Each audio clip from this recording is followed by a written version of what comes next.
So the exam is expecting you to know all the DynamoDB APIs. And I'm going to give you the most important ones that you need to know how they behave and how they can be parameterized. It's really important. It's going to be a little bit boring, I have to say, but you need to know about those. And actually, they're quite intuitive once they're explained to you. So the first one is put item. And put item is to create data or fully replace. So when we use the UI and we create a new item, that was a put item. And this will consume WCU because we write data to DynamoDB. Now, if you want to have a contrast with it, there's something called update item. And this is to update data in DynamoDB. Now, this does a partial updates of attributes. And so this is the big difference between put item. This is a very common misconception. Put item, if you use it to update data, it will do a full replace, whereas update item will only update the attributes you indicate. Now you can also use something called atomic counters in update item and increase them if you wanted to count, for example, the number of page hits. Now it is possible for you to do conditional writes. So because you're in a distributed system and there may be different applications accessing the same row at the same time, you may want to write a condition, such as the write or the update is only valid and accepted if the conditions are respected, otherwise reject. And so the idea is that we're saying, okay, I want to update this row only if this attribute still has this value. And so if two applications write at the same time to the same row and one of them does the write before the other one, because it has specified a condition, will get its write denied. And this helps with concurrent access to items and there is no performance impact. So conditional writes is the way to basically deal with concurrency. Just remember it. Now, how about deleting data? For this, we can use delete item. And for deleting item, we will delete only an individual row or item. And you're able to perform a conditional delete saying, okay, delete the item only if this matches as a condition and someone didn't modify the row before me. Now you can also delete a table, and this deletes an entire table and all its items. And if you're asking, it is a much quicker deletion than calling delete item on all the items.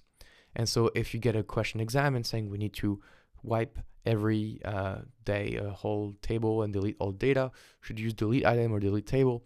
Well, it is much better and much more cost efficient to use delete table and maybe recreate the table afterwards just to have a new empty table. So just so you know, delete item for individual rows, delete table for the whole table. Now you can batch writes, and batching is always efficient with a network.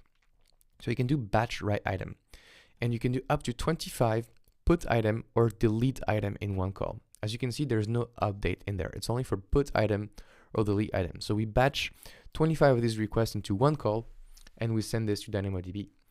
Now there's a limit of 16 megabyte of data written or 400 kilobytes of data per item. Okay, now batching basically allows you to save in latency because we do one call to DynamoDB instead of 25.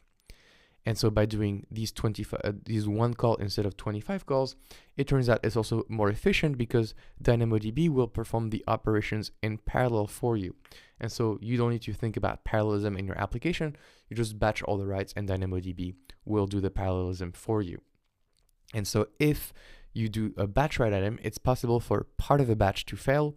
For example, if you get throughput exception. And so it's up to you to retry the failed items. And you would retry the failed items using the exponential backoff strategy. So it's very important to understand that when you have a batch, it's up to you to retry the failed items. Very, very important. Now, when you read data, you can use something called a get item. And a get item is to read based on the primary key. Remember, the primary key is either a hash or a hash range. So either a partition key alone or a partition key and a sort key together. You get eventually consistent reads by default, but you're able to specify strongly consistent read, but it will take more RCU and it might take a little bit longer to get your response back, okay? Remember, strongly consistent reads take twice as much RCU as eventually consistent read.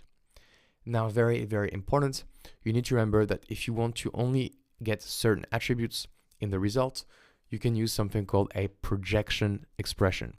Super important. Projection expression allows you to say what you want to retrieve out of DynamoDB if you don't want to retrieve the full item. And this helps you save in network bandwidth. For items, you're able to also batch the request. And so you can get a batch get item of up to 100 items. up to 16 megabytes of data. And so the items will be retrieved in parallel in order to minimize latency. So the idea is that now, if you want to retrieve a whole block of data, just don't do 100 get items, just batch them into one request and send this directly to DynamoDB. And if you combine this with projection expression, then you can only retrieve the attributes you need. So that's it for reading data. Now, let's talk about querying data. Queries is super important, and queries return items based on the partition key value, and it must be an equal operator for the partition key value, and the sort key value. And for the sort key, you can specify is equal, less than equal, greater than, etc. And this is optional in your query. But so the idea is that the query, we know exactly the partition key we want in advance, and then we use a sort key to get tailored results. And finally, after this, we can use a filter expression to further filter. But one thing to know is that if you do specify a filter expression, the filtering happens client side. So in terms of what DynamoDB does, DynamoDB will give us all the data for the partition and the sort key that matches our criteria, and then the client will do some further filtering. Now it returns up to 1 megabyte of data and a number of items specified in the limit. So you can say, I only want to get the first 10 results, and you're able to do pagination on the results. So think of like, okay, we want to retrieve all the articles written in November for the user, and by the way, give me just the first 10. That's how you would use a query. You can query a table, a secondary index, or a global secondary index. We'll see this in the next lecture. But query, just remember, it is the efficient way of querying DynamoDB, and we have to use a partition key, and it must be the equal operator. So this is why it's so important to have the right partition key and also the right sort key. Now let's talk about the inefficient way of querying DynamoDB, which is called scan. Scan scans the entire table, and then you filter out data, and it's extremely inefficient. So you have to read your entire table every time you do a scan. And by default, it will return up to 1 megabyte of data, and then you need to use pagination to keep on reading. So saying, okay, I've read the first megabyte and I want to get the second megabyte, and so on.